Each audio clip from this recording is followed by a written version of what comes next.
right.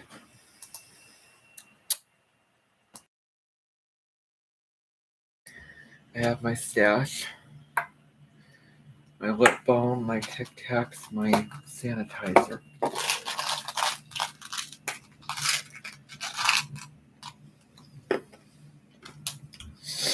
Alrighty, so I wanted to come on this live stream to talk to you about something really important spiritually. And so, as you can tell if you look at all the live streams that I have set up for the future, there's a lot of live streams. And a lot of those live streams I will be doing talking about various spiritual topics next year. I have them set up for next year because I draw a boundary.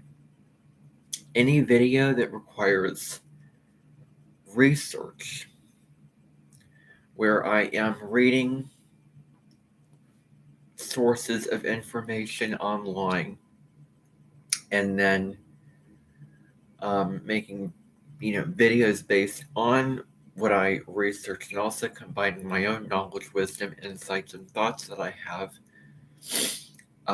I have a boundary of doing those videos only on and around the weekends, 2 a week, because I really want to draw the boundary of enjoying information, reading, and learning for what it's worth, and not for just the purposes of making a video based on it. So that is something that I really value, and I want to make very clear to myself that I am going to stick to that, because then I would be, oh, what about this idea? What about this video? I want to do a video on this. And then I'm reading a bunch of things, making all kinds of videos. It's just too much. And then I use that information. And the only reason that I'm interested in that piece of information is because I want to make a video on it. I think it's helpful in the fact that I do not have to make a video on every single piece of information that I want to research and every single topic that I'm interested in. So I make videos based on that information, a couple videos a week. I do a weekly astrology video where I talk about the transits and aspects and astrology for that week. And then I also do a general astrology video for the week on a general video, either astrology, spirituality, or whatever general research-based video that I feel inspired to share with all of you. And then I may also do an additional astrology video if there's a really important transit that I want to make a special video for, which in this case is the nodes in Aries and Libra. And you can go check that video out on my YouTube channel. Just type in Evercurdy nodes into Aries and Libra and you should find.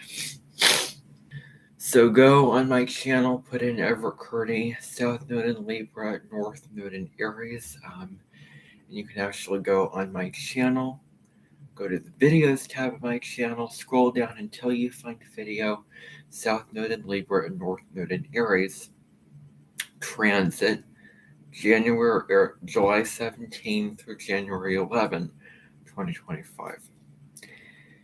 Now, the only little disclaimer that I want to say about that video before I talk to you about why I'm doing this is in one part of the video, which I'm not going to redo, I was in a little bit of discomfort with my back and my stomach, so I do sort of move around a little bit, but I didn't do that for no reason. But I am not going to take the video down because I am not a perfectionist.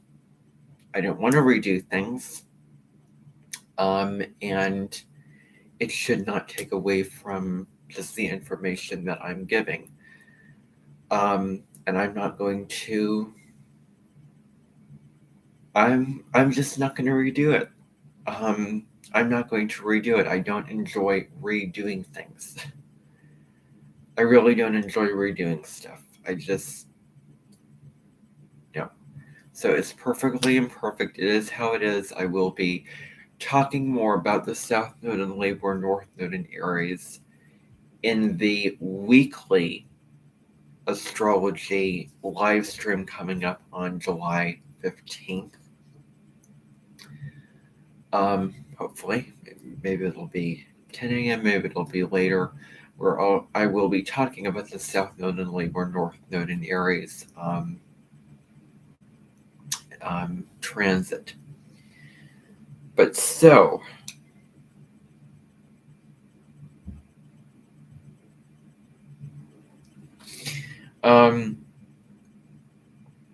so you can find that.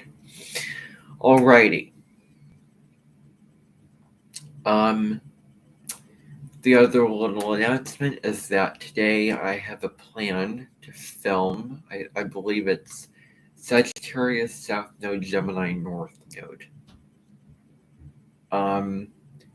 That particular, I just want to say real quick, if somebody has a Sagittarius South Node, Gemini North Node, they are leaving behind dogma, conditioning, programming, and being caught inside a certain belief system.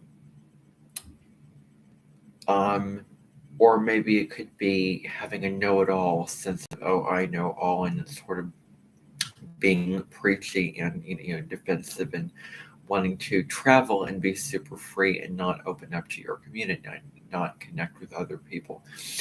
But it deals with going back to school, if you will, learning. It deals with opening up your mind to communication. It deals with thinking for yourself, asking questions, not being afraid to question authority, curious. Open up your mind. Put your focus on what is right in front of you and to observe what is going on right in front of you intellectually. To ask questions, to wonder, to investigate, to learn, being open to learning new things. Instead of going back to, this is what I know and this is what, this is certain for me. Actually, it is, well, this is something that I didn't know before, and I'm opening up my mind to brand new things. So those are just a couple little hints at that. I thought that I would share that. And actually, the South Node moved through Sagittarius from, I believe it was May 7th through January 17th. So May 7th, 2020 through January 17th of 2022. So it was a very, very recent transit of the South Node in Sagittarius and North Node in Gemini. And my dad had his nodal return during that period of time. So anyway, with all that in mind, I want to just get into what I wanted to talk to you about today, which is choosing your state of being. That you can approach your life. You can do the things in your life. Needs, wants, desires, actions. But how are you approaching it? So are you approaching those things in a compulsive, obsessive, determined way, like, oh, you have to do this, you have to get it done, or you're rushing through the process of doing whatever you are doing? Or are you instead taking your time, slowing down, being present, being very peaceful. Before you make a move, you stop for a moment and you look around and you say, is this the right move to make? You're stepping back before you jump off the cliff. You're wondering, is this safe? Before you cross the street, weighing out the different options, observing and getting a sense of the situation, and thinking to yourself, what move should I make, and contemplating that and sitting on that and deciding that, and taking a moment and stepping back and observing what is going on before you make a move. I'm going to occasionally, without guilt or shame, throw around the phrase, turn on the observer, turn on the observer. I may say that multiple times. Turning on the observer is not something that is one's own concept. It is pretty universal. What I am going to say is that I know that the first astrologer I've ever followed, Deborah Silverman, talks about turning on the observer. And going back to the Gemini North Node, that's what a huge part of it is about, turning on the observer. The moon's in Aquarius today, so it's very intellectual. It's very lofty. It wants to get a sense of what it's feeling. And okay, this is how I'm feeling. This is what's going on. You're just observing from your observation deck, from a higher perspective, what you're feeling, instead of being caught in it. So the observer is just the one who sees what is going on with that awareness.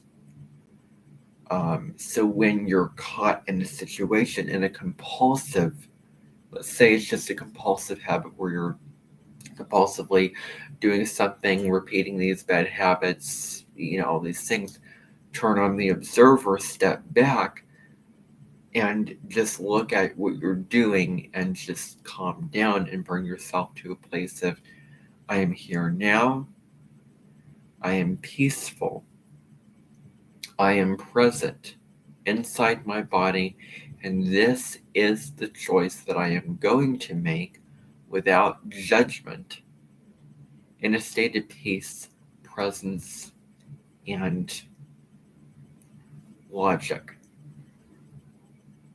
You can tap into your logical, rational mind, and maybe your intuition, your inner knowing, your inner guiding compass for this is what I should do, this is where I should go, this is the right direction to make, basically. So it is, when you are doing things compulsively, you're reacting, you have an impulse, or you have a, addiction that you're feeding, oh, I need to do this, and then you do it immediately. Well, one of the ways to sort of combat obsessive compulsive patterns, or one way, which I don't like saying this, it could manifest as being OCD. I think a way to combat that is to just step back and just observe and take time and ground yourself into the present, ground yourself into a space of peace and presence inside your body, and then take some time and then make a decision in a slow and steady, loving, present, non-judgmental way where you have self-love for yourself, you have self-compassion, and you're just enjoying sort of the process and the journey of whatever you're doing when you're in that space. When you're in that Taurus inner space, that place of inner peace, which is Taurus. Taurus is about the journey that you take from point A to point B. That's what it's about. Where you can't just jump. What are you doing? Like really looking at the moment, and also you doing that, you making the decision, you deciding to break this pattern, you finding the inner peace with that inside yourself instead of expecting somebody else to fill up your cup for you. So that is what it comes down to.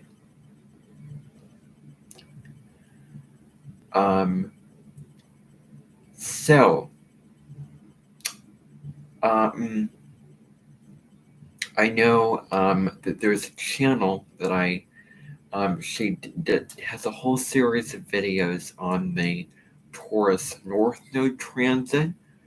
The channel is called Owning Authenticity. And there's a whole series of videos that she does about the Taurus North Node. One is for everyone, which is very long, very in-depth. And the other is for the Taurus North Node, or the different North Node placements, and how each placement, what are they going to get from the Taurus North Node transit? How are they going to be impacted, or what do they need to know to evolve themselves with their North Node in combination with the transiting North Node, where the transiting the North Node, the nodes moving around in the sky right now.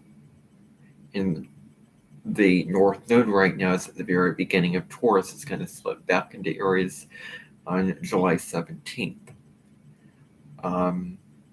And that North Node is a collective future destiny for where we all need to head, the lessons that we need to learn, how we need to evolve and grow during whatever transit, during whatever sign that the North Node's in, basically. Now,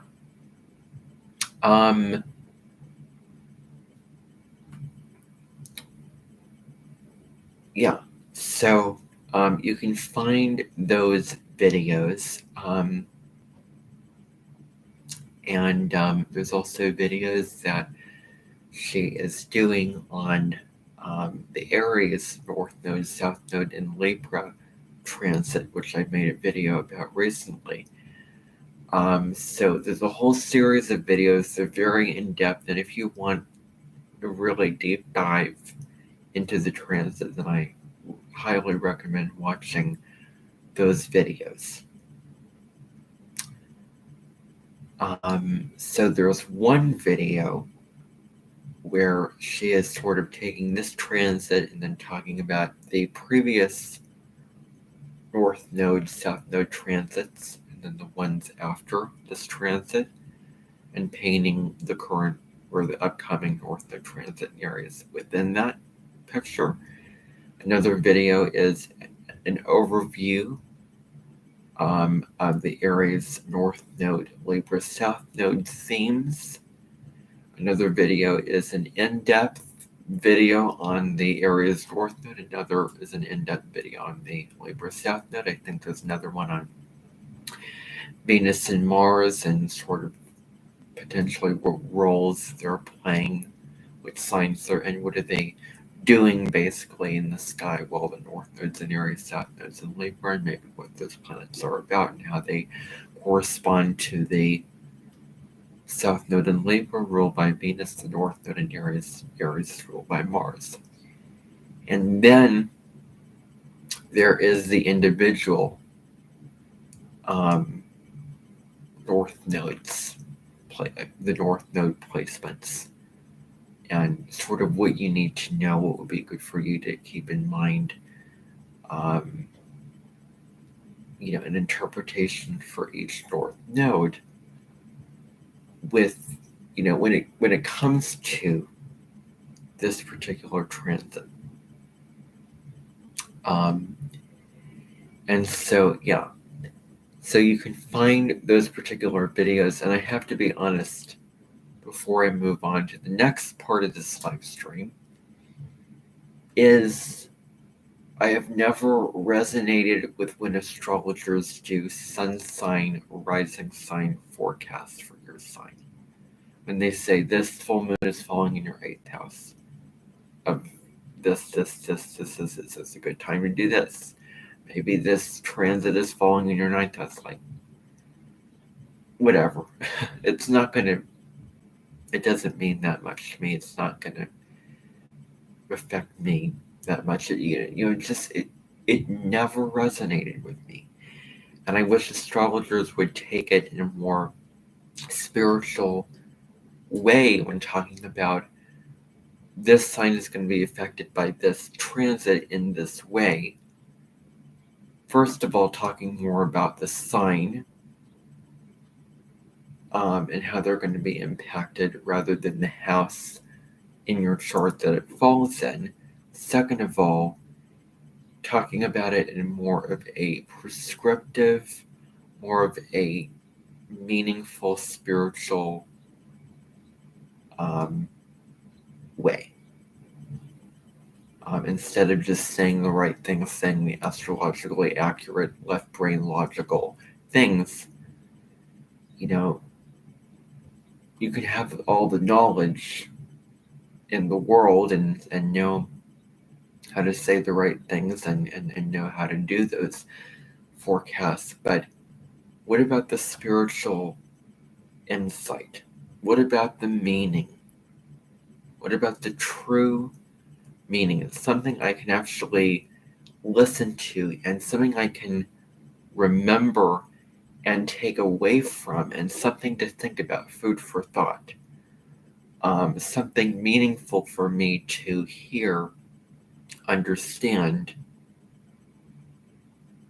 possibly resonate with as sort of an oracle card, a spiritual message. When you pull an oracle card, I have several oracle card decks. When you pull an oracle card, that is a message from spirit, offering you wisdom, offering you guidance, a suggestion for how to go about your day, how to, not necessarily in a dictatorial way, how to live your life, but just something to think about and something for to provide some meaning to your day. So I wish that more astrologers presented their forecasts in the way that owning the lady from Owning Authenticity does, Carly does in her videos for the different quadrants of the natal chart and how each north node is going to be impacted by the upcoming north node in Aries and Libra transit. I really wish that more astrologers did it in that particular way, not necessarily talking about your north node placement, but in just the spiritual, meaningful, deep way that she did it. So I'll provide those links down below in the description after I'm done with this live stream, if I can remember to do so.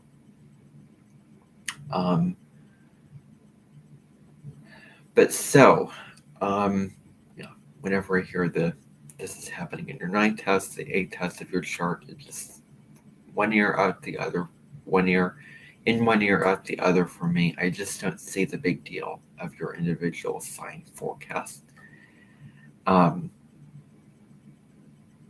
I don't see the value and the importance of it. It just doesn't resonate with me. So yeah. Now, anyway, what I'm going to do is I'm going to turn the spotlight and the focus on the piano. Because what I want to do is, while I'm talking about putting yourself at a state of being at a higher vibration, whatever you want it to be, peace, joy, bliss, love, appreciation, gratitude. What is the state? What is your vibration that you want to basically feel and be, and you can choose that frequency. And so, what I'm going to do is I am going to play a couple of songs here. So this is just